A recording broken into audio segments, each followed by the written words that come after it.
મિત્રો, આજની વાર્તામાં તમારું સ્વાગત છે. પરંતુ વાર્તા શરૂ કરતા પહેલા અમને કોમેન્ટ કરીને જરૂર જણાવો કે તમે અમારા વિડીયો ક્યાંથી જોઈ રહ્યા છો. અને હા, વિડીયોને લાઇક કરવાનું અને ચેનલને સબસ્ક્રાઇબ કરવાનું ભૂલતા નહીં. મારું નામ કાવ્યા છે. હું મારા માતા પિતા સાથે રહેતી હતી. મારી માતાનું નામ સવિતા હતું અને મારા પિતાનું નામ વિજય હતું. પરંતુ મારા પિતા બિલકુલ એવા ન હતા જેવા એક સારા પિતા હોય છે. તેમને દારૂ પીવાની ખૂબ જ ખરાબ આદત હતી અને આ જ કારણે અમારા ઘરમાં ક્યારેય શાંતિ રહેતી ન હતી. મને બાળપણથી જ યાદ છે કે મેં મારા ઘરમાં હાસ્ય કરતાં વધુ ઝઘડા જોયા હતા. જ્યારે પણ સાંજ પડતી ત્યારે મારા મનમાં ડર બેસી જતો કે ખબર નહીં આજે ફરી શું થશે. હું હંમેશા એ જ પ્રાર્થના કરતી હતી કે આજે પપ્પા ઘરે આવે તો કોઈ પણ વાત વગર જમીને સૂઈ જાય. પરંતુ આવું બહુ ઓછું થતું હતું. મોટે ભાગે તેઓ ઘરે આવતાની સાથે જ કોઈને કોઈ વાત પર માતા સાથે દલીલ કરવા લાગતા હતા. ક્યારેક ખાવામાં ખામી કાઢતા, ક્યારેક ઘરના ખર્ચને લઈને ગુસ્સો કરતા અને ક્યારેક કોઈ પણ કારણ વગર જ માતાને ખરાબ ભલું કહેવા લાગતા હતા. માતા આખો દિવસ ઘરનું કામ કરતી હતી, છતાં તેમને ક્યારેય સન્માન મળ્યું ન હતું. હું આ બધું મારી આંખોથી જોતી હતી અને દરેક વખતે મારું હૃદય તૂટી જતું હતું. મને સમજાતું ન હતું કે આખરે મારી માતાની ભૂલ શું હતી. તેમણે તો હંમેશા આ ઘરને સંભાળવાનો પ્રયત્ન કર્યો હતો, છતાં તેમને ક્યારેય ખુશીઓ મળી ન હતી. હું જ્યારે નાની હતી ત્યારે વિચારતી હતી કે કદાચ મોટા થવા પર બધું સારું થઈ જશે. પરંતુ જેમ જેમ હું મોટી થઈ ગઈ તેમ તેમ ઘરનું વાતાવરણ વધુ ખરાબ થતું ગયું. મારા પિતાનો ગુસ્સો વધતો જતો હતો અને માતાની આંખોની ચમક ઓછી થતી જતી હતી. તે પહેલાં ખૂબ હસતી હતી, પરંતુ હવે તેના ચહેરા પર હંમેશા ઉદાસી રહેતી હતી. ઘણીવાર મેં રાત્રે તેમને એકલા બેસીને ચૂપચાપ રડતા જોયા હતા. પરંતુ સવાર પડતાં જ તે એવા કામમાં લાગી જતી હતી જાણે કંઈ થયું જ ન હોય. તેમણે ક્યારેય પોતાના દુઃખનો બોજ મારા પર નાખ્યો ન હતો, પરંતુ હંમેશા મને એ જ સમજાવ્યું કે દીકરી, સારી રીતે અભ્યાસ કરજે, જેથી તારું જીવન અમારા જેવું ન થાય. હું માતાની વાતો સાંભળીને વધુ મહેનતથી અભ્યાસ કરતી હતી, કારણ કે હું જાણતી હતી કે જો મારે આ જીવનમાંથી બહાર નીકળવું હોય તો અભ્યાસ જ મારો સહારો છે. શાળામાં જ્યારે હું મારા મિત્રોને તેમના પપ્પા સાથે હસતા રમતા જોતી હતી ત્યારે મારા મનમાં પણ ઈચ્છા થતી હતી કે કાશ મારા પપ્પા પણ આવા હોત. કાશ તેઓ એક દિવસ મારા માથા પર પ્રેમથી હાથ મૂકત અને પૂછત કે મારી દીકરી કેવી છે. પરંતુ આવું ક્યારેય ન થયું. તેમણે ક્યારેય મારી સાથે બેસીને વાત પણ ન કરી હતી. જો હું તેમને કંઈક પૂછતી પણ હતી તો તેઓ કાં તો મને ઠપકો આપતા અથવા તો બિલકુલ સાંભળ્યું જ ન સાંભળ્યું કરી દેતા હતા. ધીરે ધીરે મેં તેમની પાસેથી આશા રાખવાનું છોડી દીધું હતું. મારી દુનિયા માત્ર મારી માતા હતી. હું તેમના દરેક કામમાં મદદ કરતી હતી, તેમની સાથે જમવાનું બનાવતી હતી, ઘરની સાફ સફાઈ કરતી હતી અને કોશિશ કરતી હતી કે તેમને થોડો ઘણો આરામ મળી શકે. પરંતુ હું જેટલી પણ કોશિશ કરી લેતી, અમારા ઘરની મુશ્કેલીઓ ઓછી થતી ન હતી. ઘણીવાર સંબંધીઓ પણ અમારા ઘરે આવતા હતા, પરંતુ માતા કોઈને કંઈ કહેતી ન હતી. તે હંમેશા હસીને બધાની સામે એવી રીતે રહેતી હતી જાણે બધું બરાબર હોય. પરંતુ હું જાણતી હતી કે તેમના સ્મિત પાછળ કેટલું દુઃખ છુપાયેલું છે. એક દિવસ મેં માતાને પૂછ્યું કે તમે આ બધું સહન કેમ કરો છો? ત્યારે તેમણે મારી તરફ જોયું અને કહ્યું કે દીકરી, દરેક માણસની જિંદગી એક સરખી નથી હોતી. પરંતુ હું ઈચ્છું છું કે તારી જિંદગી મારા જેવી બિલકુલ ન થાય. તું હંમેશા તારા માટે સાચો નિર્ણય લેજે અને ક્યારેય કોઈનો ખોટો વ્યવહાર ચૂપચાપ સહન ન કરતી. માતાની આ વાત મારા હૃદયમાં હંમેશા માટે વસી ગઈ હતી. તે દિવસે મેં મનોમન નિર્ણય કરી લીધો હતો કે ગમે તેટલી મુશ્કેલી આવે, હું મારી માતાનો સાથ ક્યારેય નહીં છોડું અને એક દિવસ તેમને એવી જિંદગી આપીશ જેમાં તેમને કોઈથી ડરીને જીવવું ન પડે. મને ખબર ન હતી કે આગળ અમારી જિંદગીમાં શું થવાનું છે, પરંતુ એટલું ચોક્કસ જાણતી હતી કે હવે હું પહેલાંવાળી ડરેલી કાવ્યા રહી ન હતી. હું મોટી થઈ રહી હતી અને હવે મને સાચા અને ખોટાની સમજ આવવા લાગી હતી. હું દરરોજ મારી જાતને મજબૂત બનાવી રહી હતી, કારણ કે મને અહેસાસ થઈ ગયો હતો કે જો હું નબળી પડી ગઈ તો મારી માતા બિલકુલ એકલી થઈ જશે. તેથી જ મેં નક્કી કરી લીધું હતું કે ગમે તેટલી મુશ્કેલીઓ કેમ ન આવે, હું મારી માતાનો હાથ ક્યારેય નહીં છોડું અને તેમના માટે દરેક સંજોગોમાં ઊભી રહીશ. મારા એક નાના હતા, તે ક્યારેક ક્યારેક ફોન કરી લેતા હતા, પરંતુ માતા તેમને ઘરની વાતો જણાવતી ન હતી કે પિતાજી તેમની સાથે કેવો વ્યવહાર કરે છે. તે બસ હંમેશા એ જ કહી દેતી હતી કે હું ખુશ છું. મારી નાનીનું અવસાન ઘણા વર્ષો પહેલાં થઈ ચૂક્યું હતું અને બસ મારા નાનાજી હતા જે ક્યારેક ક્યારેક ફોન કરી લેતા હતા. માતા મને અવારનવાર પોતાના વીતેલા દિવસોની વાતો જણાવતી હતી. તે કહેતી હતી કે તારા પિતાજીના લગ્ન તેમની પસંદગીથી નહોતા થયા. દાદીએ તેમના લગ્ન મારી માતા સાથે પોતાની મરજીથી કરાવી દીધા હતા, જ્યારે કે તેઓ પહેલાં કોઈ બીજી છોકરીને પસંદ કરતા હતા. કદાચ આ જ કારણ હતું કે તેમણે ક્યારેય પણ માતાને પોતાની પત્ની તરીકે સ્વીકારી જ નહોતી. માતા કહેતી હતી કે લગ્નના પહેલા દિવસથી લઈને આજ સુધી તેમણે મને ક્યારેય એકવાર પણ પ્રેમથી જોઈ નથી. તેઓ હંમેશા એ જ કહેતા હતા કે તું તો જાણતી હતી કે હું તારી સાથે લગ્ન કરવા નહોતો માંગતો, તો પછી તે મારી સાથે લગ્ન કેમ કર્યા? જતી રહે મારી આંખોથી સામેથી. હું તને બિલકુલ પણ પસંદ નથી કરતો. જ્યારે પણ માતા મને આ વાતો જણાવતી હતી તો મારું હૃદય ભરાઈ આવતું હતું. હું વિચારતી હતી કે આખરે મારી માતાનો શું વાંક હતો? તેમણે તો બસ પોતાના ઘરવાળાઓની વાત માનીને લગ્ન કર્યા હતા, તો પછી તેમને આખી ઉંમર આની સજા કેમ મળી? માતાએ ક્યારેય કોઈને ફરિયાદ કરી ન હતી. તેમણે દરેક દર્દ પોતાની અંદર છુપાવીને રાખ્યું અને હંમેશા મારા ઉછેરમાં લાગેલી રહી. બીજી તરફ મારા પિતાજીનો પોતાનો એક નાનો હાર્ડવેર અને બિલ્ડિંગ મટીરિયલનો વેપાર હતો. તેમની દુકાન પર સિમેન્ટ, સળિયા, પાઇપ, પેન્ટ, ઇલેક્ટ્રિક સામાન, નળ ફિટિંગ અને ઘર બનાવવામાં વપરાતો લગભગ દરેક જરૂરી સામાન મળતો હતો. આસપાસના કોન્ટ્રાક્ટર, કડિયા અને બીજા ગ્રાહકો રોજ તેમની દુકાને આવતા હતા. પિતાજી પોતાના કામમાં ખૂબ મહેનતુ હતા. ગ્રાહકો સાથે ખૂબ સારી રીતે વાત કરતા હતા. તેથી દુકાન પણ સારી ચાલતી હતી. અમારા ઘરમાં ક્યારે પૈસાની કોઈ મોટી મુશ્કેલી રહી ન હતી. ખાવા પીવા કે જરૂરિયાતની વસ્તુઓની અછત ન હતી, પરંતુ ઘરમાં ખુશીઓની હંમેશા અછત રહી. કારણ કે જેટલા સારા તેઓ દુકાન પર લોકો સાથે રહેતા હતા, ઘરે આવીને એટલા જ બદલાઈ જતા હતા. તેમની સૌથી મોટી ખરાબ આદત દારૂ હતી, અને જ્યારે પણ તેઓ દારૂ પીને ઘરે આવતા હતા, ઘરનું વાતાવરણ પળભરમાં બદલાઈ જતું હતું. હું તેમનાથી એટલા માટે નારાજ રહેતી હતી કારણ કે તેમણે મારી માતાને ક્યારેય સન્માન આપ્યું ન હતું. જોકે મારી સાથે તેઓ હંમેશા પ્રેમથી વાત કરતા હતા, મને દીકરી કહીને બોલાવતા હતા, મારા ભણતરનું પણ ધ્યાન રાખતા હતા. પરંતુ હું સમજી નહોતી શકતી કે જે માણસ પોતાની દીકરીને આટલો પ્રેમ કરે છે, તે જ પોતાની પત્નીને આટલી નફરત કેવી રીતે કરી શકે છે. એક રાતની વાત છે. પિતાજી દુકાન બંધ કરીને ઘરે પાછા ફર્યા. તેમણે આવતાની સાથે જ માતા પાસે પાણી માંગ્યું. તે દિવસે માતાની તબિયત ખૂબ ખરાબ હતી. તેમને સખત તાવ હતો. હું તેમની પાસે બેઠી હતી. મેં કહ્યું, માતા, તમે આરામ કરો, હું પાણી લઈને જાઉં છું. પરંતુ માતા હંમેશાની જેમ બોલી, ના દીકરી, હું આપી દઉં છું. અને તે કોઈક રીતે ઉઠીને પાણી લઈને ગઈ. તેમની તબિયત એટલી ખરાબ હતી કે ચાલતી વખતે તેમનું સંતુલન બગડી ગયું અને પાણીનો ગ્લાસ હાથમાંથી પર છૂટી ગયો. થોડું પાણી પિતાજીના પગ પર પડ્યું. બસ આટલી અમથી વાત પર ઘરનું વાતાવરણ ફરીથી ખરાબ થઈ ગયું. પિતાજી ખૂબ ગુસ્સે થઈ ગયા. મેં ડરતા ડરતા તેમને રોકવાનો પ્રયાસ કર્યો અને વારંવાર કહ્યું કે માતાની તબિયત સારી નથી, તેમને તાવ છે. પરંતુ તે સમયે તેઓ મારી કોઈ વાત સાંભળવાની સ્થિતિમાં ન હતા. તેમણે મને ત્યાંથી દૂર કરી. હું ખૂબ ડરી ગઈ હતી અને થોડી વાર સુધી રૂમમાં જ બેસીને રડતી રહી. જ્યારે થોડા સમય પછી ઘરમાં શાંતિ થઈ અને પિતાજી બહાર ગયા, ત્યારે હું દોડીને માતા પાસે ગઈ. માતા પર્સના ટેકે બેઠી હતી. તેમનો ચહેરો ઉતરી ગયો હતો. મેં તેમને પાણી પીવડાવ્યું અને તેમનો હાથ પકડીને પૂછ્યું, માતા, તમે ઠીક તો છો ને? મારી આંખોમાંથી સતત આંસુ નીકળી રહ્યા હતા. મેં તેમને કહ્યું, માતા, તમે ક્યાં સુધી આ બધું સહન કરતા રહેશો? તમારે તમારા માટે પણ વિચારવું જોઈએ. આ બધું બિલકુલ પણ યોગ્ય નથી. માતાએ મારા આંસુ લૂછ્યા અને ધીમા અવાજે બોલી, દીકરી, તું આ બધી વાતોમાં ન પડ. તું બસ તારા ભણતર પર ધ્યાન આપ. આજ મારી સૌથી મોટી ખુશી હશે. જે કંઈ પણ છે તે આપણી વચ્ચેની વાત છે. તું તારું ભવિષ્ય ખરાબ ન કર. એક દિવસ બધું સારું થઈ જશે. પરંતુ મને પણ ખબર હતી, અને કદાચ માતાને પણ, કે માત્ર રાહ જોવાથી બધું સારું થતું નથી. તે રાત્રે હું ખૂબ મોડે સુધી સૂઈ ન શકી હતી. હું બસ છતને જોતી રહી અને મનોમન વિચારી રહી હતી કે શું સાચે જ આપણું જીવન ક્યારે બદલાશે? શું મારી માતાને ક્યારેય સન્માન અને શાંતિ મળશે? તે જ રાત્રે મેં મારી જાતને એક વચન આપ્યું કે હું ખૂબ ભણીશ, મારા પગ પર ઊભી રહીશ અને એક દિવસ મારી માતાને એવી જિંદગી આપીશ જ્યાં તેમને કોઈની સામે ઝૂકીને અથવા ડરીને જીવવું ન પડે. મારા પિતાજીના એક ખૂબ જ સારા મિત્ર હતા, જેમનું નામ રાજ હતું. તેઓ બાળપણથી જ પિતાજી સાથે હતા અને બંનેની મિત્રતા આખા શહેરમાં મિસાલ માનવામાં આવતી હતી. પરંતુ બંનેના સ્વભાવમાં જમીન આસમાનનો ફરક હતો. જ્યાં મારા પિતાજી ગુસ્સાવાળા હતા, ત્યાં જ રાજ અંકલ ખૂબ શાંત અને સમજદાર માણસ હતા. તેઓ હંમેશા પિતાજીને સમજાવતા રહેતા હતા કે માણસની અસલી ઓળખ એ વાત પરથી થાય છે કે તે પોતાના પરિવાર સાથે કેવો વ્યવહાર કરે છે. અને તેઓ ઘણીવાર પિતાજીને કહેતા હતા કે પોતાની પત્ની સાથે આવો વ્યવહાર ન કરતા કર. તે પણ આ ઘરનો હિસ્સો છે અને તેણે હંમેશા તારો સાથ આપ્યો છે. પરંતુ પિતાજી તેમની આ વાતો સાંભળીને થોડીવાર માટે ચૂપ થઈ જતા અને પછી થોડા દિવસો પછી એ જ બધું ફરી શરૂ થઈ જતું હતું. રાજ અંકલ જ્યારે પણ અમારા ઘરે આવતા હતા તો સૌથી પહેલાં માતાના હાલચાલ પૂછતા હતા. તેઓ માતા પાસે બેસીને તેમની સાથે વાતો કરતા, તેમને હિંમત આપતા અને કહેતા કે એક દિવસ બધું સારું થશે, તમે હિંમત ન હારો. મારા માટે પણ તેઓ હંમેશા કંઈક ને કંઈક લઈને જ આવતા હતા. ક્યારેક મારી પસંદનું પુસ્તક, ક્યારેક ચોકલેટ, તો ક્યારેક ભણતરનો કોઈ બીજો સામાન. હું તે સમયે 12મા ધોરણમાં ભણતી હતી, તેથી હવે મને દરેક વાતની સમજ આવવા લાગી હતી. બાળપણથી ઘરનું વાતાવરણ જોઈને હું સમય કરતાં પહેલાં મોટી તો થઈ ગઈ હતી. હું જાણતી હતી કે કોણ સાચું છે અને કોણ ખોટું, પરંતુ તેમ છતાં હું ઈચ્છીને પણ કંઈ કરી શકતી ન હતી કારણ કે હું હજુ ભણી રહી હતી અને મારી પાસે એટલી ક્ષમતા ન હતી કે હું મારી માતાને આ વાતાવરણમાંથી બહાર કાઢી શકું. મારા મનમાં હંમેશા એ જ સપનું રહેતું હતું કે એક દિવસ ભણી ગણીને મારા પગ પર ઊભી રહીશ અને માતાને એક નવી જિંદગી આપીશ. એક સવારની વાત છે. પિતાજી દુકાને જવાની તૈયારી કરી રહ્યા હતા, પરંતુ તે દિવસે તેમનો ચહેરો પહેલા જેવો નહોતો લાગી રહ્યો. તેમને વારંવાર સખત ઉધરસ આવી રહી હતી. તેઓ ખૂબ થાકેલા દેખાઈ રહ્યા હતા અને વારંવાર ખુરશી પર બેસી જતા હતા.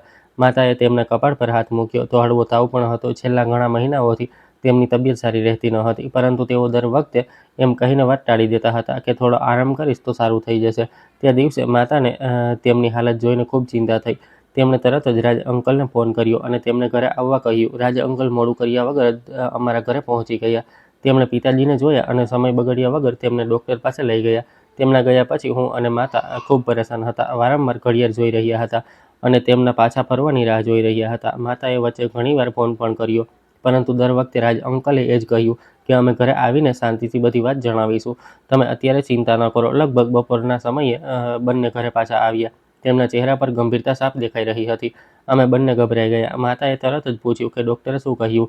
ત્યારે રાજ અંકલે અમને બેસાડ્યા અને ધીમે ધીમે આખી વાત સમજાવી. તેમણે જણાવ્યું કે ડૉક્ટરે ઘણા જરૂરી રિપોર્ટ કરાવ્યા છે અને રિપોર્ટમાં જાણવા મળ્યું છે કે લાંબા સમયથી સતત દારૂ પીવાના કારણે પિતાજીના લીવરને ઘણું નુકસાન પહોંચ્યું છે. ડૉક્ટરે જણાવ્યું કે તેમને લીવર સિરોસિસ જેવી ગંભીર બીમારી થઈ ગઈ છે. છેલ્લા કેટલાક સમયથી તેમનું શરીર નબળું પડવું, ભૂખ ઓછી લાગવી, જલ્દી થાકી જવું, પેટમાં સોજો આવવો અને આંખોનું સહેજ પીળું પડવું આ જ બીમારીના લક્ષણો હતા. ડૉક્ટરે સ્પષ્ટ શબ્દોમાં કહ્યું કે હવે જો દારૂ સંપૂર્ણપણે બંધ કરવામાં નહીં આવે અને સારવારમાં બેદરકારી રાખવામાં આવશે તો હાલત વધુ બગડી શકે છે. તેથી તેમને તાત્કાલિક હોસ્પિટલમાં દાખલ કરવા જરૂરી રહેશે. આ સાંભળતા જ માતાની આંખોમાં આંસુ આવી ગયા.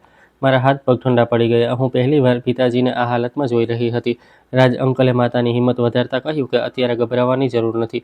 બીમારી ચોક્કસ ગંભીર છે, પરંતુ સમયસર સારવાર શરૂ થઈ ગઈ છે. જો ડૉક્ટરની દરેક વાત માનવામાં આવશે અને પૂરી સાવધાની રાખવામાં આવશે તો તેમની તબિયતમાં સુધારો આવવાની આશા છે. ત્યારબાદ તે જ દિવસે પિતાજીને હોસ્પિટલમાં દાખલ કરવામાં આવ્યા. ત્યાં ડૉક્ટરોએ તેમની સારવાર શરૂ કરી દીધી. તેમને દવાઓ આપવામાં આવવા લાગી, ડ્રીપ લગાવવામાં આવી અને દર થોડા કલાકે તેમની તપાસ કરવામાં આવતી હતી. ડૉક્ટરોએ તેમને ખાવા પીવાનું પણ પૂરું ધ્યાન રાખવા કહ્યું અને કડક સૂચના આપી કે હવે તેમને હંમેશ માટે દારૂથી દૂર રહેવું પડશે. રાજ અંકલ દરેક સમયે અમારી સાથે ઊભા રહ્યા. ક્યારેક દવાઓ લાવતા તો ક્યારેક ડૉક્ટર સાથે વાત કરતા, ક્યારેક માતાને સમજાવતા કે હિંમત રાખો, બધું સારું થશે. તે મુશ્કેલ સમયમાં જો કોઈ માણસ અમારા પરિવારનો સૌથી મોટો સહારો બન્યો હોય તો તે હતા રાજ અંકલ. અને પહેલીવાર મને અનુભવ થયો કે દરેક મિત્ર એક સરખો નથી હોતો. કેટલાક મિત્રો એવા પણ હોય છે જે મુશ્કેલ સમયમાં પરિવાર કરતાં પણ વધીને સાથ નિભાવે છે. અને પછી થોડા દિવસો સુધી પિતાજી હોસ્પિટલમાં દાખલ રહ્યા. તેમની સારવાર સતત ચાલતી રહી. ડૉક્ટર સમયાંતરે તેમની તપાસ કરતા રહ્યા. તેમને દવાઓ અપાતી રહી, ડ્રીપ લાગતી રહી અને તેમની દરેક નાની મોટી વાતનું ધ્યાન રાખવામાં આવતું રહ્યું. માતા સવારથી રાત સુધી હોસ્પિટલમાં તેમની પાસે બેસી રહેતી હતી. તેમના માટે સમયસર જમવાનું લઈ જતી હતી, દવા આપતી હતી અને ડૉક્ટર જે પણ કહેતા હતા તેને પૂરી ઈમાનદારીથી માનતી હતી. રાજ અંકલ પણ રોજ હોસ્પિટલ આવતા હતા, દરેક દવાઓની વ્યવસ્થા કરતા તો ક્યારેક ડૉક્ટરો સાથે વાત કરીને તેમની હાલત વિશે પૂછતા હતા. હું પણ શાળાએથી પાછી ફરીને સીધી હોસ્પિટલ જતી હતી અને જેટલું બની શકે તેટલો માતાનો હાથ બટાવતી હતી. થોડા દિવસોની મહેનત અને સારવાર પછી આખરે ડૉક્ટરે કહ્યું કે હવે તેમની હાલત પહેલાં કરતાં ઘણી સારી છે, તેથી તેમને ઘરે લઈ જઈ શકાય છે. પરંતુ ડૉક્ટરે અમને કડક સૂચના આપી કે હવે તેમને બિલકુલ પણ દારૂ પીવાનો નથી, સમયસર દવા ખાવાની છે, સારો ખોરાક લેવાનો છે અને પૂરો આરામ કરવાનો છે. જો તેમણે ફરીથી દારૂ પીધો તો તેમની હાલત ફરીથી ખૂબ ખરાબ થઈ શકે છે. અમે સૌએ વિચાર્યું કે કદાચ હવે પિતાજી આ વાતને સમજી જશે અને પોતાની જિંદગી બદલી નાખશે, પરંતુ અમારી આ આશા બહુ જલ્દી તૂટી ગઈ. ઘરે આવ્યા પછી માતાએ તેમની સેવામાં કોઈ કમી ન રાખી. સવારે ઉઠતાની સાથે જ તેમના માટે નાસ્તો બનાવતી, સમયસર દવા આપતી, તેમના માટે હળવો ખોરાક તૈયાર કરતી અને આખો દિવસ તેમનું ધ્યાન રાખતી રહેતી હતી. રાજ અંકલ પણ દર બે ત્રણ દિવસે તેમને મળવા આવી જતા અને તેમને સમજાવતા કે હવે દારૂથી હંમેશ માટે દૂર રહેજો, નહીંતર બીમારી ફરીથી ઉથલો મારી શકે છે. હું પણ મનોમન એ જ ઈચ્છતી હતી કે હવે બધું બરાબર થઈ જાય અને અમારું ઘર પહેલાં કરતાં સારું થઈ જાય. પરંતુ પિતાજીના સ્વભાવમાં કોઈ બદલાવ નહોતો આવ્યો. થોડા દિવસો સુધી તો તેમણે પોતાની જાતને સંભાળી રાખી, પરંતુ એક સાંજે જ્યારે તેઓ બહાર ગયા તો મોડી રાત્રે લથડતા પગે ઘરે આવ્યા.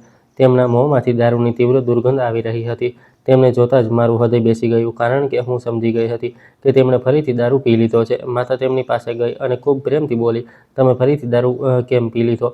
ડૉક્ટરે તો ના પાડી હતી તમારી તબિયત ફરીથી ખરાબ થઈ જશે. પરંતુ માતાની વાત સાંભળતા જ તેઓ ખરાબ રીતે ગુસ્સામાં આવી ગયા. તેમણે જોરથી માતાનો હાથ ઝટકી દીધો અને બૂમ પાડીને બોલ્યા, મને કોઈ બીમારી નથી, આ બધું તારું નાટક છે. તું ઈચ્છે છે કે હું મારી જાતને બીમાર સમજું અને એક દિવસ મરી જાઉં. તું એ જ ઈચ્છે છે ને કે હું આ દુનિયામાંથી જતો રહું? માતા રડતા રડતા બોલી, તમે આવું કેમ બોલી રહ્યા છો? હું આવું ક્યારેય વિચારી પણ ન શકું.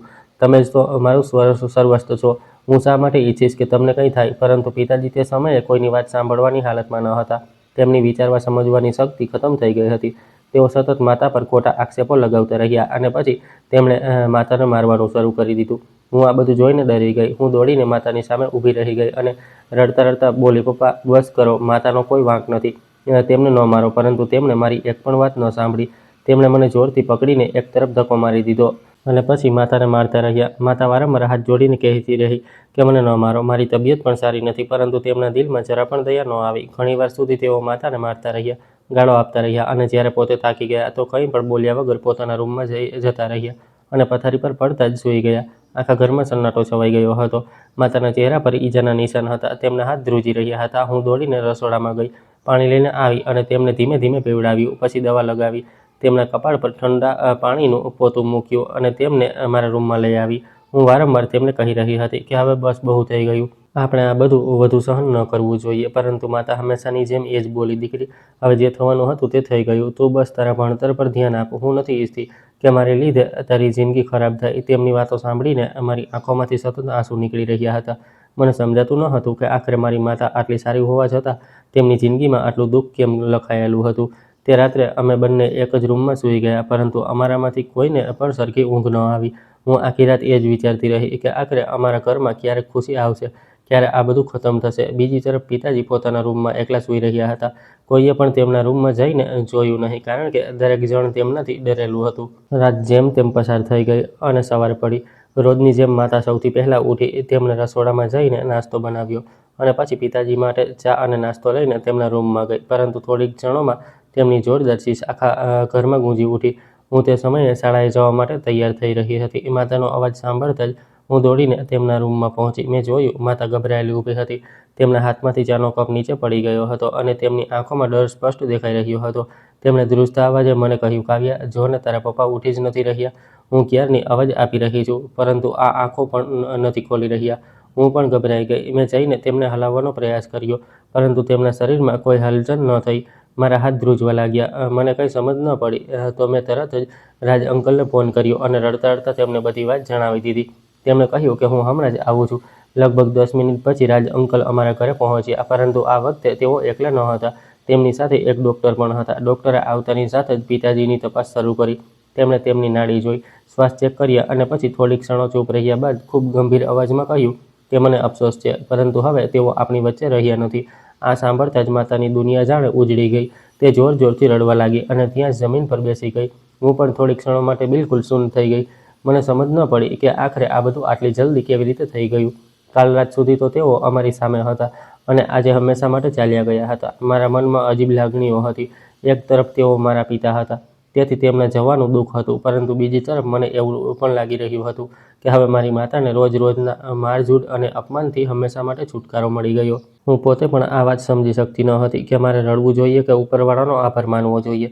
ધીમે ધીમે મોહલ્લાના લોકો અમારા ઘરે આવવા લાગ્યા. કોઈએ પોલીસને ખબર કરવાની વાત કરી તો ડૉક્ટરે જણાવ્યું કે બીમારી અને આ હાલત જોતાં આ કુદરતી મોત લાગી રહ્યું છે, તેથી કોઈ પ્રકારની મુશ્કેલીવાળી વાત નથી.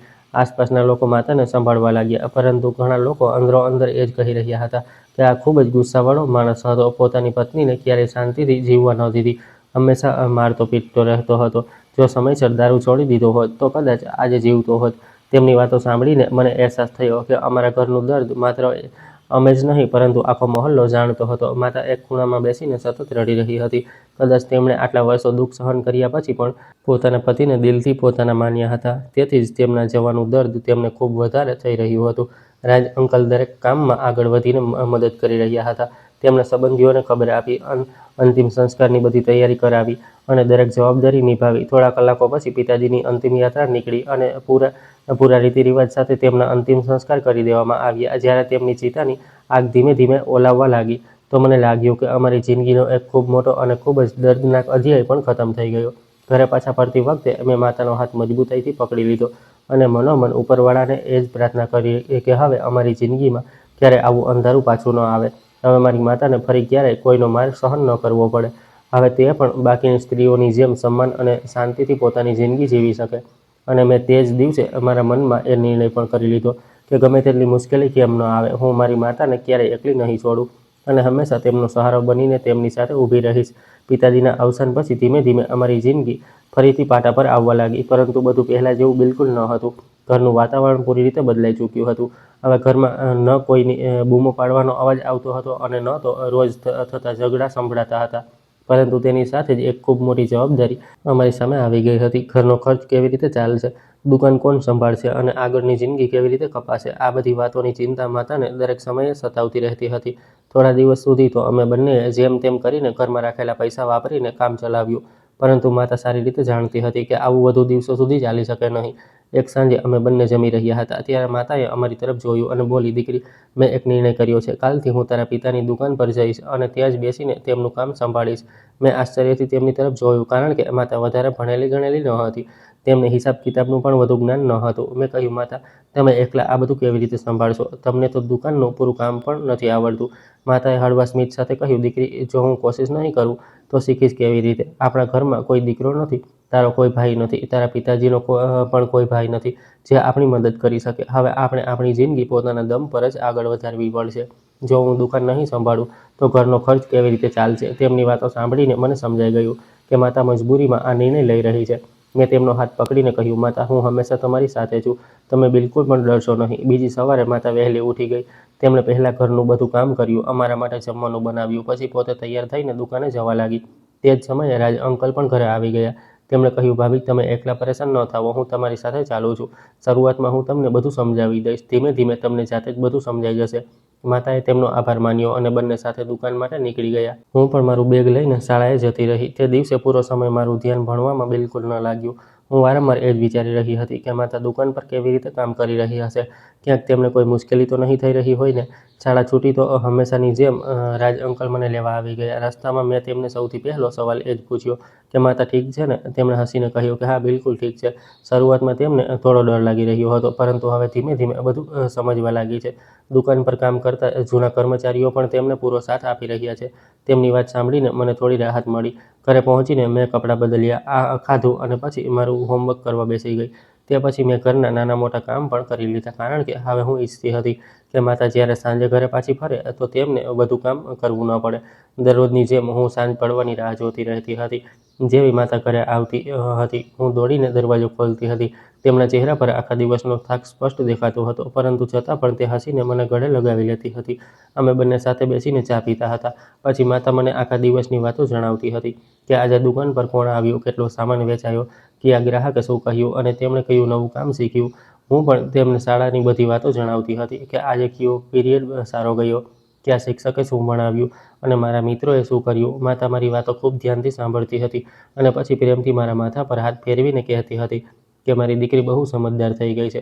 ધીમે ધીમે દિવસો વીતવા લાગ્યા અને માતા પણ દુકાનનું કામ શીખવા લાગી. હવે તે ગ્રાહકો સાથે વાત કરવાનું પણ શીખી ગઈ હતી. કયો સામાન ક્યાં રાખ્યો છે, કેટલા ભાવનો છે, કયા ગ્રાહકને કેટલો સામાન આપવાનો છે, આ બધું તેમને યાદ રહેવા લાગ્યું. રાજ અંકલ દરેક ડગલે તેમની મદદ કરતા હતા. ક્યારેક હિસાબ સમજાવી દેતા તો ક્યારેક માલ મંગાવવાની રીત જણાવી દેતા. જો કોઈ મુશ્કેલી આવતી તો તેઓ તરત આવીને સંભાળી લેતા. તેમના લીધે માતાની હિંમત પણ વધતી જતી હતી.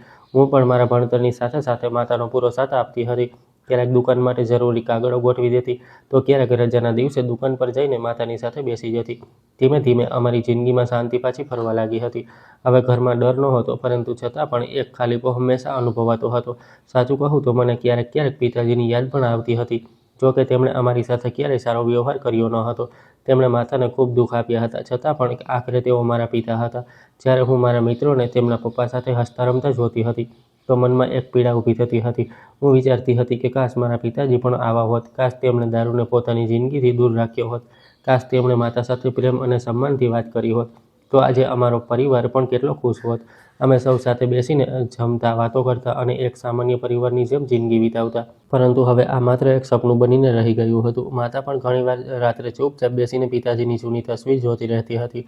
તેમની આંખોમાં આંસુ આવી જતા હતા. એક દિવસ મેં તેમને પૂછ્યું, માતા, જ્યારે પપ્પાએ તમને આટલા દુઃખ આપ્યા તો પછી તમે તેમને યાદ કરીને રડો કેમ છો? માતાએ ઊંડો શ્વાસ લીધો અને બોલી, દીકરી, માણસ જેવો પણ હોય આખરે પોતાનો હોય છે. તેમણે મને ખૂબ તકલીફ આપી, તેમાં કોઈ શંકા નથી, પરંતુ તેઓ મારા પતિ હતા. મેં તેમની સાથે મારી જિંદગીના આટલા વર્ષો વિતાવ્યા હતા. તેમની સારી વાતો બહુ ઓછી હતી, પરંતુ જે સંબંધ એકવાર બની જાય છે તેને દિલમાંથી કાઢવો એટલો આસાન નથી હોતો. તેમની વાતો સાંભળીને હું થોડીવાર ચૂપ રહી. પછી હું તેમની પાસે જઈને બેસી ગઈ. મેં તેમનો હાથ મારા હાથમાં લીધો અને કહ્યું, માતા, હવે તમે એકલા નથી. હું હંમેશા તમારી સાથે છું. જે થવાનું હતું તે થઈ ચૂક્યું છે. કદાચ ઉપરવાળાએ આપણા માટે આગળ કંઈક સારું જ વિચારી રાખ્યું હશે. હવે આપણે પાછું વળીને જોવું ન જોઈએ. આપણે આપણી નવી જિંદગી પર ધ્યાન આપવું જોઈએ. મારી વાત સાંભળીને માતાએ મારી તરફ જોયું. તેમની આંખોમાં આંસુ હતા, પરંતુ આ વખતે તે આંસુઓની સાથે તેમના ચહેરા પર એક હળવું સ્મિત પણ હતું. તેમણે મને ગળે લગાવી લીધી અને મારા માથા પર હાથ ફેરવતા બોલ્યા, સાચું કહે છે મારી દીકરી, હવે તું બહુ મોટી અને સમજદાર થઈ ગઈ છે. પહેલાં મને લાગતું હતું કે હું તને સંભાળી રહી છું, પરંતુ આજે લાગે છે કે તું જ મને સંભાળી રહી છે. તેમની આ વાત સાંભળીને મારી આંખો પણ ભરાઈ આવી. તે દિવસે મને પહેલીવાર અહેસાસ થયો કે મુશ્કેલ સમય માણસને તેની ઉંમર કરતાં પહેલાં જ મોટો બનાવી દે છે.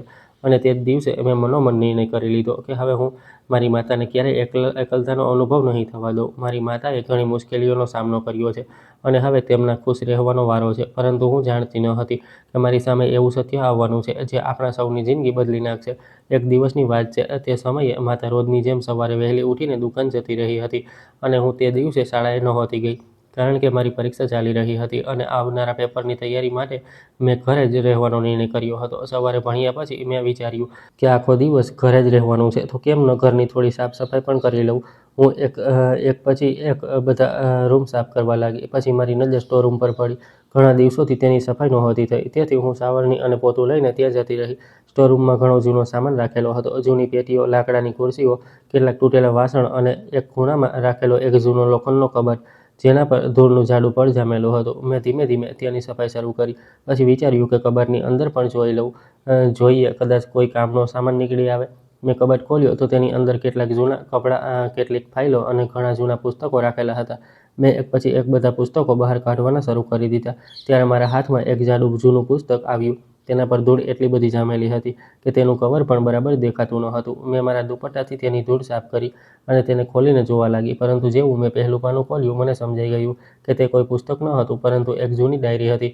તે ડાયરીના પહેલા પાના પર મારી માતાનું નામ લખેલું હતું. હું થોડી ક્ષણો માટે આશ્ચર્યચકિત થઈ ગઈ, કારણ કે મને તો ક્યારેય ખબર જ ન હતી કે માતા ડાયરી પણ લખતી હતી. મેં તેમને મારી આખી જિંદગીમાં ક્યારેય ડાયરી લખતા જોયા ન હતા.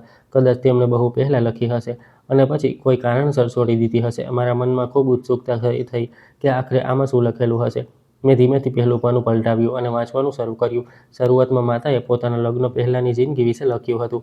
તેમણે લખ્યું હતું કે તેમના પોતાના કેટલાક સપના હતા, કેટલી ઈચ્છાઓ હતી, પરંતુ ઘરવાળાઓએ તેમને એક પણ વાત ન સાંભળી. તેમણે લખ્યું હતું કે તેમના લગ્ન તેમની મરજી વગર કરી દેવામાં આવ્યા હતા અને તેમને એક એવા માણસ સાથે જિંદગી વિતાવવી પડી જેને તે બિલકુલ પસંદ નહોતી કરતી. તેમણે લખ્યું હતું કે લગ્નના દિવસથી જ તેમને એવું લાગવા માંડ્યું હતું જાણે તેમની પોતાની જિંદગી તેમનાથી છીનવાઈ ગઈ હોય. હું આ બધું વાંચીને ખૂબ દુઃખી થઈ, કારણ કે મને પહેલીવાર ખબર પડી હતી કે માતાએ પોતાની જિંદગીમાં કેટલું બધું સહન કર્યું હતું. પરંતુ જેમ જેમ હું આગળ વધતી ગઈ, મારા ચહેરાના હાવભાવ બદલાતા ગયા. ડાયરીમાં આગળ જે વાતો લખેલી હતી તે વાંચીને મારા હાથ ધ્રુજવા લાગ્યા. માતાએ લખ્યું હતું કે લગ્ન પછી પણ તે એ માણસને ભૂલી શકી ન હતી જેને તે પહેલાં પ્રેમ કરતી હતી અને લગ્ન પછી પણ ચોરી છુપીથી તેની સાથે વાત કરતી રહેતી હતી. હું આ વાંચીને હેરાન રહી ગઈ, કારણ કે મેં ક્યારેય આવું વિચાર્યું પણ ન હતું.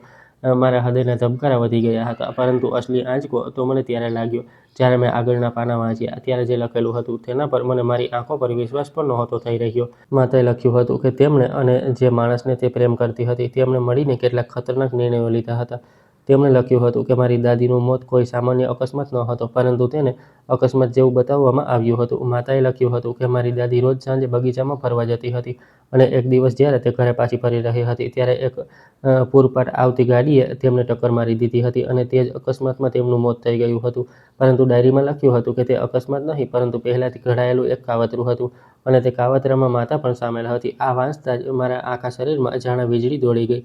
મારી આંગળીઓ ધ્રુજવા લાગી. મારી આંખોની સામે અંધારું છવાવા લાગ્યું. મને લાગી રહ્યું હતું કે કદાચ હું કંઈક ખોટું વાંચી રહી છું. મેં ફરીથી તે જ પાનું વાંચ્યું, પરંતુ તેના પર એ શબ્દો લખેલા હતા. મારા હાથમાંથી ડાયરી લગભગ છૂટી ગઈ હતી. હું સમજી જ નહોતી શકી કે આખરે આ બધું સાચું કેવી રીતે હોઈ શકે, પરંતુ હજુ આનાથી પણ મોટું સત્ય મારી રાહ જોઈ રહ્યું હતું. મેં હિંમત કરીને આગળનું પાનું ખોલ્યું અને જેવું વાંચ્યું, મારા પગ નીચેથી જમીન સરકી ગઈ. ડાયરીમાં લખ્યું હતું કે જે માણસને માતા પ્રેમ કરતી હતી તે બીજું કોઈ નહીં પરંતુ રાજ અંકલ હતા. એ જ રાજ અંકલ જેને હું બાળપણથી એક સારા માણસ તરીકે જોતી આવી હતી. એ જ રાજ અંકલ જે હંમેશા અમારી મદદ કરતા હતા, જે માતાનો સાથ આપતા હતા, જે મને શાળાએથી લાવતા હતા અને જેના પર મને મારા સંબંધીઓ કરતાં પણ વધુ ભરોસો હતો. માતાએ લખ્યું હતું કે લગ્ન પછી પણ તેમનો સંબંધ ખતમ નહોતો થયો અને બંને સતત એકબીજાના સંપર્કમાં હતા. ડાયરીના આગળના ભાગમાં લખ્યું હતું કે રાજ અંકલે જ ધીમે ધીમે પિતાજીને દારૂની આદત લગાડી હતી. શરૂઆતમાં મિત્રતાના નામે, પછી તણાવ દૂર કરવાના બહાને, અને પછીથી આ આદત એટલી વધી ગઈ કે પિતાજી દારૂ વગર રહી જ નહોતા શકતા. માતાએ લખ્યું હતું કે તેમનો ઉદ્દેશ્ય હતો કે પિતાજી ધીમે ધીમે બરબાદ થઈ જાય અને એક દિવસ તેમની જિંદગીમાંથી હંમેશા માટે હટી જાય. હું આ બધું વાંચી રહી હતી, પરંતુ મારું મગજ જાણે કામ કરવાનું બંધ કરી ચૂક્યું હતું. મારી સામે બાળપણની બધી વાતો ફરવા લાગી અને રાજ અંકલનું અમારા ઘરે આવવું, માતા સાથે કલાકો વાતો કરવી, દરેક મુશ્કેલીમાં અમારી સાથે ઊભા રહેવું અને પિતાજીનું રોજ દારૂ પીને ઘરે આવવું. શું આ બધું માત્ર એક સંજોગ હતો કે સાચે જ આની પાછળ કોઈ બહુ મોટું રહસ્ય છુપાયેલું હતું? મને કંઈ સમજાતું ન હતું. મારી આંખોમાંથી સતત આંસુ વહી રહ્યા હતા. હું ત્યાં જ જમીન પર બેસી ગઈ. મારા હાથ ધ્રુજી રહ્યા હતા અને હૃદય એટલી ઝડપથી ધડકી રહ્યું હતું કે તેનો અવાજ મને પોતાને સંભળાઈ રહ્યો હતો. હું વારંવાર મારી જાતને કહી રહી હતી કે ના, આવું ન થઈ શકે. મારી માતા આવું ક્યારેય ન કરી શકે. પરંતુ ડાયરીમાં તો બધું જ તેમના પોતાના અક્ષરોમાં લખેલું હતું. હું સમજી નહોતી શકતી કે આખરે કોના પર ભરોસો કરું. એ માતા પર જેણે મને બાળપણથી પ્રેમ આપ્યો હતો, કે પછી એ ડાયરી પર જેમાં આટલા મોટા મોટા રહસ્યો લખેલા હતા. થોડીવાર પછી મેં ધ્રુજતા હાથે ડાયરી બંધ કરી દીધી અને તેને મારી છાતી સરસી લગાવીને જોર જોરથી રડવા લાગી. મને લાગી રહ્યું હતું જાણે એક જ પળમાં મારી આખી દુનિયા બદલાઈ ગઈ હોય. જે લોકોને હું સૌથી સારા અને સૌથી સાચા સમજતી હતી, તેમના જ વિશે આજે એવા સત્ય મારી સામે આવી રહ્યા હતા જેને સ્વીકારવા મારા માટે અશક્ય હતા. મારા મનમાં એક સવાલ વારંવાર ઉઠી રહ્યો હતો કે જો ડાયરીમાં અત્યાર સુધી લખેલી દરેક વાત સાચી છે, તો પછી આગળના પાનાઓમાં બીજું શું લખેલું હશે? હજુ આખી ડાયરી વાંચવાની બાકી હતી અને મને ડર હતો કે કદાચ તેની અંદર એવા બીજા પણ રહસ્યો છુપાયેલા હોય જે મારી આખી જિંદગી હંમેશા માટે બદલી નાખશે. મને એવું લાગી રહ્યું હતું જાણે મારી આખી દુનિયા એક જ પળમાં વિખેરાઈ ગઈ હોય. મેં ધ્રુજતા હાથે ફરીથી ડાયરી ખોલી અને આગળ વાંચવાનું શરૂ કર્યું. મારા ધબકારા એટલા ઝડપી થઈ ચૂક્યા હતા કે મને મારા હૃદયનો અવાજ સ્પષ્ટ સંભળાઈ રહ્યો હતો. મારી આંખોમાંથી સતત આંસુ વહી રહ્યા હતા, પરંતુ છતાં પણ હું સત્ય જાણવા માંગતી હતી. તેથી મેં મારા આંસુ લૂછ્યા અને આગળ વાંચવા લાગી. તેમાં લખ્યું હતું કે હું હંમેશાથી વિજયથી નફરત કરતી હતી. હું ક્યારેય તેની સાથે લગ્ન કરવા નહોતી માંગતી, પરંતુ ઘરવાળાઓની જીદને કારણે મારે તેની સાથે લગ્ન કરવા પડ્યા. તેથી મેં તે જ દિવસે નક્કી કરી લીધું હતું કે એક દિવસ હું તેને મારી જિંદગીમાંથી હંમેશા માટે કાઢી મૂકીશ. ડાયરીમાં આગળ લખ્યું હતું કે હું જાણી જોઈને તેની સામે નાની નાની ભૂલો કરતી હતી જેથી તેને ગુસ્સો આવે અને તે મને મારે. જ્યારે પણ તે મને મારતો હતો, હું બહાર જઈને રડતી હતી જેથી લોકોને લાગે કે હું બહુ લાચાર છું અને તે બહુ જ ખરાબ માણસ છે. ધીમે ધીમે આખા મહોલ્લામાં તેની આ જ ઓળખ બની ગઈ અને કોઈએ પણ ક્યારેય મારી સચ્ચાઈ જાણવાની કોશિશ ન કરી. બધા લોકો તેને જ ખોટો સમજતા રહ્યા અને મને બિચારી સ્ત્રી સમજીને મારા માટે દુઃખ વ્યક્ત કરતા રહ્યા. પછી તેમાં લખ્યું હતું કે જ્યારે પણ વિજય દુકાને જતો રહેતો ત્યારે હું ચૂપચાપ રાજને ઘરે બોલાવી લેતી હતી. અમે બંને કલાકો બેસીને વાતો કરતા હતા અને આગળની યોજના બનાવતા હતા. કોઈને પણ અમારા સંબંધ વિશે ખબર પડવા દીધી નહીં. મેં હંમેશા ખૂબ સાવધાની રાખી જેથી કોઈ પણ અમારા પર શક ન કરે. ડાયરીમાં એ પણ લખ્યું હતું કે રાજે જ વિજયને ધીમે ધીમે દારૂ પીવાની આદત લગાડી હતી. પહેલા મિત્રતાના નામે ક્યારેક ક્યારેક દારૂ પીવડાવ્યો, પછી ધીમે ધીમે તેને તેની આદત પડી ગઈ અને જ્યારે તે પૂરી રીતે દારૂનો બંધાણી થઈ ગયો ત્યારે તેના સ્વભાવમાં પણ બદલાવ આવવા લાગ્યો. તેને નાની નાની વાત પર ગુસ્સો આવવા લાગ્યો અને આ જ વાત મારા માટે સૌથી મોટું હથિયાર બની ગઈ. હું જાણી જોઈને તેની સામે એવી વાતો કરતી જેથી તેનો ગુસ્સો વધુ ભડક્યો અને તે મને મારવા લાગી. તે પછી હું રડી રડીને બધાને મારી વાર્તા સંભળાવતી અને લોકો મારા પર દયા ખાતા. ડાયરીમાં લખ્યું હતું કે હું એ જ ઈચ્છતી હતી કે એક દિવસ આખો સમાજ તેને ખરાબ માણસ માને અને મારા પર કોઈ પણ શક ન કરે. હું આ બધું વાંચીને અંદર સુધી ધ્રુજી ગઈ. મને સમજાતું ન હતું કે જે માતાને હું દુનિયાની સૌથી સીધી અને સૌથી સારી સ્ત્રી સમજતી હતી, તે આટલી મોટી રમત રમી શકે છે. પછી મેં આગળ વાંચ્યું. તેમાં લખ્યું હતું કે જ્યારે મને ખબર પડી કે હું માતા બનવાની છું, ત્યારે મેં થોડા સમય માટે મારા બધા પ્લાન રોકી દીધા, કારણ કે હું કોઈ જોખમ લેવા નહોતી માંગતી. મને લાગ્યું હતું કે બાળક થયા પછી સાચો મોકો મળશે ત્યારે હું મારું અધૂરું કામ પૂરું કરીશ. પછી તેમાં લખ્યું હતું કે દીકરીના જન્મ્યા પછી પણ મેં ક્યારેય મારો ઈરાદો બદલ્યો નહીં. હું બસ સાચા સમયની રાહ જોતી રહી અને બહારથી એક સારી પત્ની અને સારી માતા બનવાનું નાટક કરતી રહી જેથી કોઈને પણ મારા પર શક ન થાય. હું દરરોજ એ જ વિચારતી રહી હતી કે ક્યારેક મને એવો મોકો મળશે જ્યારે હું વિજયને હંમેશા માટે મારી જિંદગીમાંથી હટાવી શકીશ. આ બધું વાંચતી વખતે મારા હાથ ખરાબ રીતે ધ્રુજી રહ્યા હતા. મારું ગળું સુકાઈ ગયું હતું, પરંતુ હજુ ડાયરી પૂરી નહોતી થઈ. હું ડરતા ડરતા આગળના પાને પહોંચી. ત્યાં જે લખ્યું હતું તે વાંચીને મારા પગ નીચેથી જમીન ખસી ગઈ. તેમાં લખ્યું હતું કે જે રાત્રે વિજય દારૂ પીને ઘરે આવ્યો હતો અને તેણે મારી સાથે ઝઘડો કર્યો હતો, તે જ રાત્રે મેં નક્કી કરી લીધું હતું કે હવે બધું ખતમ કરવાનો સમય આવી ગયો છે. જ્યારે કાવ્યા સૂઈ ગઈ અને વિજય પણ પોતાના રૂમમાં જઈને ગાઢ ઊંઘમાં સૂઈ ગયો, ત્યારે મેં કબાટમાં છુપાવીને રાખેલું ઇન્જેક્શન કાઢ્યું અને ધીમેથી તેના રૂમમાં ગઈ. મેં પહેલા ઘણા દિવસો સુધી આ ઇન્જેક્શન વિશે માહિતી એકઠી કરી હતી જેથી કોઈને શક ન થાય. મેં તેના સૂતેલા શરીરમાં તે ઇન્જેક્શન લગાવી દીધું અને પછી એ પાછી મારા રૂમમાં આવીને એવી રીતે સૂઈ ગઈ જાણે કંઈ થયું જ ન હોય. બીજી સવારે જ્યારે બધા લોકો ઉઠ્યા ત્યાં સુધીમાં વિજય આ દુનિયામાંથી જતો રહ્યો હતો. ડૉક્ટરે તેની બીમારી અને દારૂની હાલત જોઈને એવું જ વિચાર્યું કે તેનું મોત બીમારીને કારણે થયું છે અને કોઈને પણ મારી સચ્ચાઈની ખબર ન પડી. હું આ બધું વાંચીને પૂરી રીતે તૂટી ચૂકી હતી. મારી આંખોની સામે અંધારું છવાવા લાગ્યું હતું. મને યાદ આવવા લાગ્યું કે તે સવારે માતા કેટલા જોરથી રડી રહી હતી, કેવી રીતે તે બધાની સામે બેભાન થવાનું નાટક કરી રહી હતી અને કેવી રીતે આખો મહોલ્લો તેમને બિચારી કહી રહ્યો હતો. હવે મને સમજમાં આવી ગયું હતું કે તે બધા આંસુ પણ જૂઠા હતા. ત્યારે જ મારી નજર કબાટના એક ખૂણા પર ગઈ. ત્યાં એક નાનો ડબ્બો રાખેલો હતો. મારું હૃદય ખૂબ ઝડપથી ધડકવા લાગ્યું. હું ધીમે ધીમે તે ડબ્બા પાસે ગઈ અને તેને ખોલ્યો. તેની અંદર એ જ ઇન્જેક્શન રાખેલું હતું જેવું ડાયરીમાં લખ્યું હતું. સાથે જ કેટલીક દવાઓના ખાલી કવર અને એક જૂની ચિઠ્ઠી પણ રાખેલી હતી. હું તેમને હાથમાં લઈને જોવા લાગી. હવે મારા મનમાં કોઈ પણ પ્રકારનો શંકાનો અવકાશ બચ્યો ન હતો. મને પૂરો વિશ્વાસ થઈ ચૂક્યો હતો કે ડાયરીમાં જે કંઈ લખ્યું હતું તે બધું સાચું હતું. મારી માતાએ માત્ર મારા પિતાને જ નહીં પરંતુ મારી દાદીના મોતમાં પણ પોતાનો હાથ હોવાની વાત લખી હતી અને હવે મારી સામે પુરાવા પણ રાખેલા હતા. મારું મગજ કામ કરવાનું બંધ કરી ચૂક્યું હતું. હું વારંવાર વિચારી રહી હતી કે આખરે આટલા વર્ષો સુધી હું કયા માણસ સાથે રહી રહી હતી, જેને હું ઉપરવાળા કરતાં પણ વધુ સારી સમજતી હતી. તે આટલી મોટી સચ્ચાઈ મારાથી છુપાવીને બેઠી હતી. બાળપણથી જ તેણે મને મારા પિતાની વિરુદ્ધ ભરી દીધી હતી. હું તેમનાથી નફરત કરતી રહી, જ્યારે અસલી સત્ય કંઈ બીજું જ હતું. મને મારા પિતાની દરેક વાત યાદ આવવા લાગી. તેમનું મને પ્રેમથી દીકરી કહેવું, મારા માટે વસ્તુઓ લાવવી, મારા ભણતરની ચિંતા કરવી. મને લાગવા માંડ્યું હતું કે કદાચ તેઓ એટલા પણ ખરાબ ન હતા જેટલું મને હંમેશા જણાવવામાં આવ્યું હતું.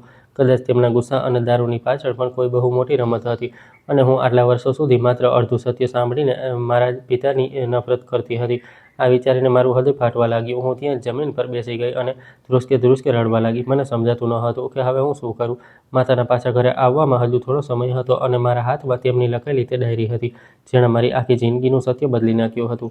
હવે મારી સામે સૌથી મોટો સવાલ એ જ હતો કે શું હું આ સચ્ચાઈને મારા સુધી જ છુપાવીને રાખું કે પછી આટલા વર્ષો પહેલાં થયેલા આ ભયાનક સત્યને બધાની સામે લઈને આવું. કારણ કે હવે મને ખબર પડી ચૂકી હતી કે મારી જિંદગીની વાર્તા તેની બિલકુલ પણ ન હતી જેવી મને બાળપણથી સંભળાવવામાં આવી હતી. પરંતુ અસલી વાર્તા તો આજે આ ડાયરીના પાનાઓને મારી સામે ખોલી હતી. તે દિવસે માતાના ઘરે પાછા આવવાનો સમય થઈ ગયો હતો, તેથી મેં જલ્દીથી તે ડાયરી, ઇન્જેક્શન અને તેની સાથે જોડાયેલી બધી વસ્તુઓ પાછી હતી તેવી જ મૂકી દીધી. પરંતુ ડાયરી મેં ચૂપચાપ મારી સ્કૂલ બેગમાં સંતાડી લીધી, જેથી માતાને આ વાતની બિલકુલ પણ શંકા ન જાય કે મને તેના બધા રહસ્યો ખબર પડી ચૂક્યા છે. મેં રૂમની બધી વસ્તુઓ પહેલાં જેવી કરી દીધી અને પછી એવી રીતે બેસી ગઈ જાણે મેં આખો દિવસ માત્ર ભણવાનું જ હોય. થોડી વાર પછી માતા ઘરે પાછી આવી ગઈ. તેમના ચહેરા પર હંમેશાની જેમ એ જ સાદગી હતી. તેમણે આવતાની સાથે જ મને પૂછ્યું, દીકરી, આજે આખો દિવસ શું કર્યું? મેં હસીને કહ્યું, કંઈ નહીં માતા, બસ અભ્યાસ કર્યો અને થોડું ઘરનું કામ કરી લીધું. તેમણે પ્રેમથી મારા માથા પર હાથ ફેરવ્યો અને કહ્યું, બહુ સારી વાત છે. કાલે તારી પરીક્ષા છે, તેથી એ સારી રીતે તૈયારી કરી લેજે. હું તેમને જોઈ રહી હતી, પરંતુ હવે મારી નજરોમાં તે પહેલાંવાળી માતા ન હતી. મને તેમના ચહેરા પર માસૂમિયત નહીં પરંતુ જૂઠું દેખાઈ રહ્યું હતું. હું વારંવાર વિચારી રહી હતી કે આ તે જ સ્ત્રી છે જેણે આટલા વર્ષો સુધી મને છેતરામણીમાં રાખી, જેણે મારા પિતા વિશે જૂઠું બોલ્યું, જેણે મને તેમની વિરુદ્ધ કરી દીધી અને જેણે આટલા મોટા ગુના કર્યા પછી પણ ક્યારેય પોતાના ચહેરા પર પસ્તાવો સીધા આવવા ન દીધો. પરંતુ મેં મારા ચહેરા પર કંઈ પણ જાહેર થવા દીધું નહીં, કારણ કે હું જાણતી હતી કે જો તેમને મારા મનની વાત ખબર પડી ગઈ તો કદાચ તે પુરાવા પણ મિટાવી દેશે અને પછી ક્યારેય સત્ય સામે નહીં આવી શકે. માતા રસોડામાં જતી રહી. તેમણે અમારા માટે જમવાનું બનાવ્યું. પછી મને અવાજ આપીને જમવા માટે બોલાવી. હું તેમની સામે બિલકુલ સામાન્ય બનીને બેસી ગઈ, જાણે મને કંઈ ખબર જ ન હોય. અમે બંનેએ સાથે બેસીને ખાધું. તે વચ્ચે વચ્ચે મને મારી પરીક્ષાઓ વિશે પૂછતી રહી અને હું પણ સામાન્ય રીતે જવાબ આપતી રહી. પરંતુ દર વખતે જ્યારે તે મારી તરફ પ્રેમથી જોતી તો મારા દિલમાં એક અજીબ સી પીડા થતી હતી. મને લાગી રહ્યું હતું જાણે હું કોઈ એવા માણસ સાથે બેઠી છું જેને હું ઓળખતી જ નથી. જમવાનું પૂરું થયા પછી માતા મારી પાસે બેસી ગઈ અને મારી સાથે થોડી વાર સુધી વાતો કરતી રહી. તેમણે કહ્યું, દીકરી, તારા પપ્પા નથી રહ્યા, તેથી હવે તું જ મારો સહારો છે. તું ખૂબ ભણજે અને મોટી માણસ બનજે. તેમની આ વાત સાંભળીને મારું હૃદય વધુ તૂટી ગયું, કારણ કે હવે મને ખબર પડી ચૂકી હતી કે જેના મોત પર તે આટલા વર્ષોથી દુઃખ વ્યક્ત કરતી રહી તે મોત પણ તેમના પોતાના હાથોથી થયું હતું. મેં મારા આંસુ કોઈક રીતે રોકી લીધા અને તેમને કહ્યું, માતા, મને બહુ ઊંઘ આવી રહી છે. કાલે સવારે વહેલા ઉઠીને પરીક્ષા પણ આપવાની છે. તેમણે હસીને કહ્યું, ઠીક છે દીકરી, જઈને સૂઈ જા. પછી તેમણે મારા માથા પર હાથ ફેરવ્યો અને રૂમની લાઇટ બંધ કરીને બહાર જતી રહી. પરંતુ તે રાત્રે મને બિલકુલ પણ ઊંઘ ન આવી. હું આખી રાત પડખા ફેરવતી રહી અને વારંવાર એ જ ડાયરીના પાના મારી આંખોની સામે ફરતા રહ્યા. સવારે વહેલા ઉઠીને હું શાળાએ જતી રહી. આખા રસ્તે મારી બેગમાં રાખેલી ડાયરીનું વજન મને એવું લાગી રહ્યું હતું જાણે હું કોઈ બહુ મોટું સત્ય મારી સાથે લઈને ચાલી રહી છું. મેં કોઈ રીતે મારી પરીક્ષા પૂરી કરી, પરંતુ આખા સમય મારું ધ્યાન જવાબો લખવા કરતાં વધુ તે ડાયરી પર હતું. પરીક્ષા પૂરી થતાં જ હું સીધી ઘરે ન ગઈ, પરંતુ મેં નિર્ણય કર્યો કે હવે મારે એ જ કરવું જોઈએ જે સાચું છે. તેથી હું સીધી પોલીસ સ્ટેશન પહોંચી ગઈ. પોલીસ સ્ટેશનની અંદર જતી વખતે મારા પગ ધ્રુજી રહ્યા હતા, પરંતુ મેં મારી જાતને સંભાળી અને ફરજ પર હાજર અધિકારીને કહ્યું કે મારે એક બહુ જરૂરી ફરિયાદ નોંધાવી છે. તેમણે મને બેસાડી અને પૂછ્યું, શું વાત છે? ત્યારે મેં પૂરી હિંમત એકઠી કરીને તેમને શરૂથી અંત સુધીની બધી વાત જણાવી દીધી. મેં કહ્યું કે મને મારા ઘરની સફાઈ કરતી વખતે મારી માતાની લખેલી એક જૂની ડાયરી મળી છે, જેમાં તેમણે જાતે પોતાના બધા ગુનાઓ લખ્યા છે. તેમણે મારા પિતાના મોત અને મારી દાદીના મોત વિશે જે લખ્યું છે તે વાંચીને હું પૂરી રીતે તૂટી ગઈ છું. પછી મેં મારી બેગમાંથી તે ડાયરી કાઢીને તે અધિકારીની સામે મૂકી દીધી. તેમણે બહુ ધ્યાનથી ડાયરીના કેટલાક પાના વાંચ્યા, પછી મારી તરફ જોઈને ગંભીર અવાજમાં પૂછ્યું, શું તને પૂરો વિશ્વાસ છે કે આ ડાયરી તારી માતાએ લખી છે? મેં એક પળનો પણ વિચાર કર્યા વગર કહ્યું કે જી સાહેબ, આ મારી માતાના જ અક્ષરો છે. હું બાળપણથી તેમના અક્ષરો ઓળખું છું. જો તમને પુરાવા જોઈએ તો હું તમને બીજા પણ પુરાવા આપી શકું છું. અધિકારીએ પૂછ્યું, કેવી રીતે? ત્યારે મેં કહ્યું, આજે રાત્રે હું માતા પાસે કોઈ બહાને કંઈક લખાવીશ અને કાલે એ જ કાગળ તમારી પાસે લઈને આવીશ.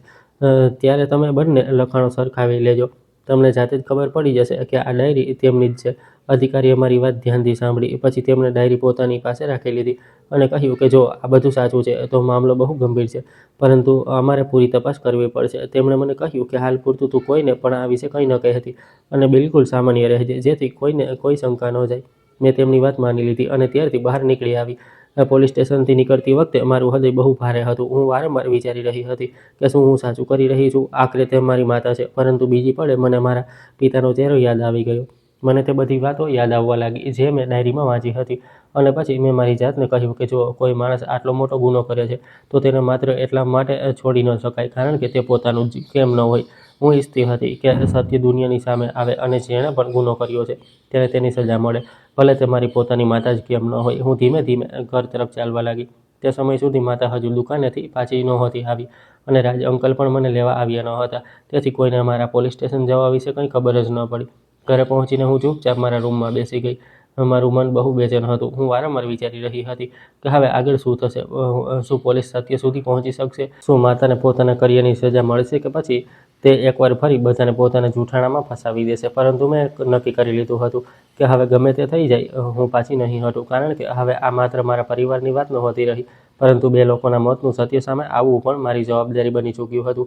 અને પછી હું રાત પડવાની રાહ જોવા લાગી, કારણ કે મેં મારા મનમાં નિર્ણય કરી લીધો હતો કે હવે મારે સત્યને અંત સુધી પહોંચાડવું જ છે, જેથી તેના માટે મારે ગમે તેટલો મોટો નિર્ણય કેમ ન લેવો પડે. બહારથી હું બિલકુલ એવો જ વ્યવહાર કરી રહી હતી જાણે મને કોઈ પણ વાતની ખબર ન હોય, પરંતુ મારા દિલની અંદર બહુ મોટું વાવાઝોડું ચાલી રહ્યું હતું. હું વારંવાર એ જ ડાયરી યાદ કરી રહી હતી જેમાં મારી માતાએ પોતાના હાથે બધું જ લખી રાખ્યું હતું. હું વિચારી રહી હતી કે જો મેં ઉતાવળમાં કોઈ ભૂલ કરી દીધી તો આટલા મોટા સત્ય પર કોઈ વિશ્વાસ નહીં કરે. તેથી મારે બધું સમજદારીથી કામ લેવાનું હતું. જેવી રાત થઈ, માતા ઘરે પાછી આવી ગઈ. તેમના ચહેરા પર રોજની જેમ થાક હતો. તેમણે આવતાની સાથે જ મને પૂછ્યું, દીકરી, આજે ભણતર કેવું રહ્યું?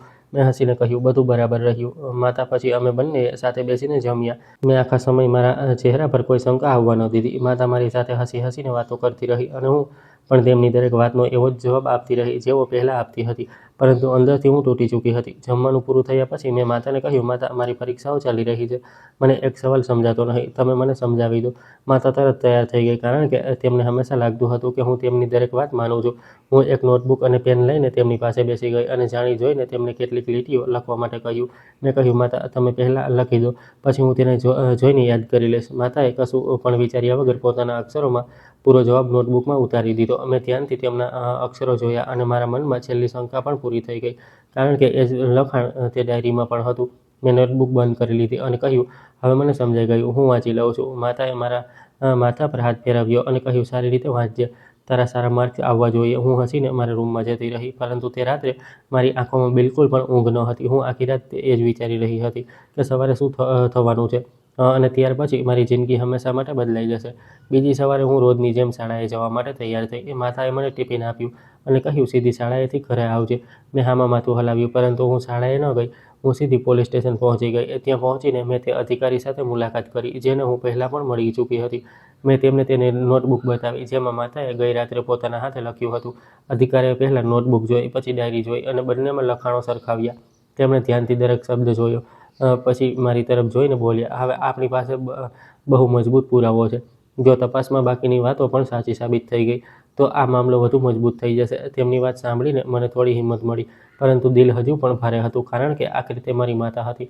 અધિકારીએ તરત પોતાની ટીમ તૈયાર કરી અને મને સાથે લઈને માતાની દુકાને પહોંચ્યા, જ્યાં માતા રોજ કામ કરવા જતી હતી. માતા ગ્રાહકો સાથે વાત કરી રહી હતી. ત્યારે જ પોલીસ અંદર ગઈ અને તેમણે માતાને કેટલાક સવાલો પૂછવાના શરૂ કરી દીધા.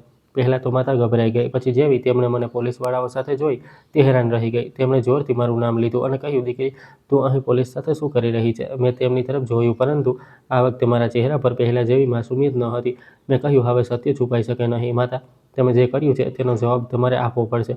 માતા વારંવાર કહેતી રહી, હું કશું સમજી નથી શકતી. મારી વાત સાંભળ. પરંતુ મેં કહ્યું, મેં બધું વાંચી લીધું છે, તમારી ડાયરી પણ અને તમારી સચ્ચાઈ પણ. તમે મારા પિતા સાથે જે કર્યું તે બહુ મોટો ગુનો હતો. તમે મને બાળપણથી જ વિશ્વાસ અપાવ્યો કે મારા પિતા જ દરેક વાતના દોષી હતા. તેથી જ હું તેમનાથી નફરત કરતી રહી. પરંતુ સત્ય કંઈક બીજું જ નીકળ્યું. તમે મને પણ જૂઠમાં જીવવા માટે મજબૂર કરી. જો તમને તેમનાથી ફરિયાદ હતી તો કાયદાનો રસ્તો અપનાવત, તેમને છોડી દેતા, પરંતુ કોઈનો જીવ લેવાનો તમને કોઈ અધિકાર ન હતો. માતાની આંખોમાંથી આંસુ વહેવા લાગ્યા. પરંતુ હવે બહુ મોડું થઈ ચૂક્યું હતું. પોલીસે તેમને કસ્ટડીમાં લઈ લીધા. તે જ તપાસ દરમિયાન રાજ અંકલે પણ ગિરફ્તારી કરી લેવામાં આવ્યા, કારણ કે તે તપાસમાં તેમના સામેલ હોવાના પણ પુરાવા મળી ચૂક્યા હતા. બંનેને પોલીસ સ્ટેશને લઈ જવામાં આવ્યા અને આગળની પૂછપરછ શરૂ થઈ. ત્યાર પછી પોલીસે ઘણા દિવસો સુધી આ પૂરા મામલાની ઊંડાણપૂર્વક તપાસ કરી. ડાયરીના લખાણની તપાસ કરવામાં આવી, બાકીના પુરાવા એકઠા કરવામાં આવ્યા, સાક્ષીઓના નિવેદનો લેવામાં આવ્યા અને જે પણ જરૂરી દસ્તાવેજો હતા તેમને પણ રેકોર્ડમાં સામેલ કરવામાં આવ્યા. થોડા સમય પછી આ મામલાની કોર્ટમાં અંતિમ સુનાવણી શરૂ થઈ. અદાલતમાં પોલીસે પોતાનો પૂરો તપાસ રિપોર્ટ રજૂ કર્યો. ફરિયાદ પક્ષે માતા અને અંકલ વિરુદ્ધ તમામ પુરાવા, સાક્ષીઓના નિવેદન અને બાકીના જરૂરી દસ્તાવેજ જજ સાહેબની સામે રાખ્યા. અદાલતે દરેક વાતને ધ્યાનથી સાંભળી. બંને પક્ષોને પૂરી તક આપવામાં આવી પોતાની વાત રાખવાની. ઘણીવાર સુધી સુનાવણી ચાલતી રહી. છેવટે જ્યારે બધા પુરાવાઓની તપાસ પૂરી થઈ ગઈ તો અદાલત આ નિષ્કર્ષ પર પહોંચી કે બંને જ દોષી છે. થોડા સમય પછી માતા અને રાજ અંકલે પણ પોતાનો ગુનો કબૂલી લીધો.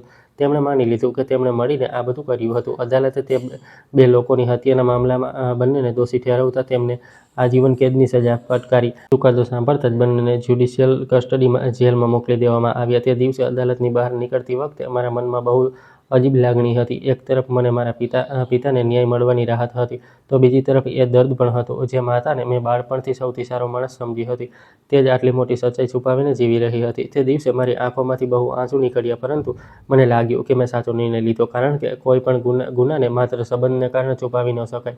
ત્યારબાદ મેં મારા 12મા ધોરણનો અભ્યાસ પૂરો કર્યો. મેં તે જ ઘરમાં રહેવાનું ચાલુ રાખ્યું, કારણ કે હવે એ જ મારું ઘર હતું. પછી મેં કોલેજમાં એડમિશન લીધું અને મારું ગ્રેજ્યુએશન શરૂ કરી દીધું.